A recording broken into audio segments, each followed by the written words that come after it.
বিশেষ দাবি নিয়ে আসছি। প্রথম দাবি হলো আমাদের ম্যানেজমেন্ট ইনফরমেশন সিস্টেম যেটা MIS সেটা বন্ধ আছে গত 12 ফেব্রুয়ারি থেকে। বন্ধ থাকার কারণে আমাদের আহত কিছু ভাইয়ারা আছে যারা এখনো পর্যন্ত তালিকাভুক্ত হতে পারেনি। হয়তো আপনাদের মনের মধ্যে প্রশ্ন আসতে পারে যে 10 মাস হয়ে গেছে এখনো কেন তালিকায় আসতে পারেনি। এটার পিছনের প্রথম কারণ হচ্ছে আমাদের স্বাস্থ্য মন্ত্রণালয়ের বিশাল বড় গাফিলতি।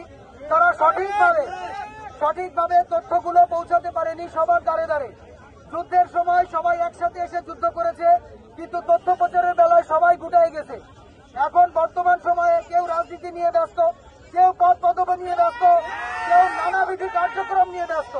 তো এই আহত জুলাই যোদ্ধা যারা যুদ্ধ করে এই ফ্যাসিস্টের পতন ঘটিয়ে দেশের এই অবস্থান তৈরি করেছে, তাদের দেখভাল কে করবে এবং তাদের জন্য কে এই সুফল বয়ে নিয়ে আসবে?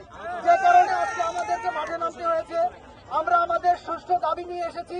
আমরা সচিবালয়ে যাব এবং আমাদের এই দাবি পূরণ করতে হবে। এই প্রত্যেকটা দাবি আমাদের ন্যায্য দাবি। MIS খুলতে হবে অতি বিলম্বে।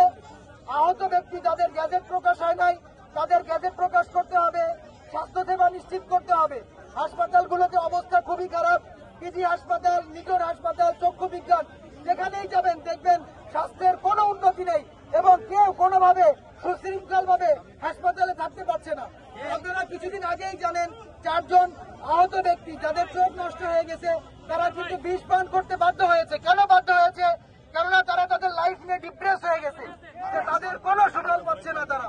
আমাদের আরো একটা দাবি, আহত ভাইদের জন্য ABC 3 ক্যাটাগরিতে যে ভাতা চালু করা হয়েছে সেটা অনতি বিলম্বে জুলাই মাসের মধ্যেই নতুন বাজেটে যেন কার্যকর করা হয়, সে বিষয়ে আমরা দাবি জানাই। আমরা আহত ভাইয়েরা এখানে অনেক আছি, 2000-এর উপরে আহত আছে যারা এখনো তালিকাভুক্ত হতে পারেনি।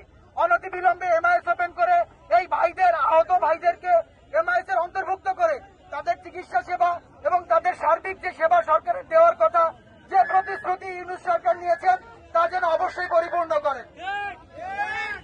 আমরা আহত ভাইয়েরা যারা আছি, এখন আমরা আমাদের একটি প্রতিনিধি দল সচিবালয়ে প্রবেশ করবে এবং আমরা একটা সুষ্ঠু বিচার নিয়ে আসবো। তার আগে আমরা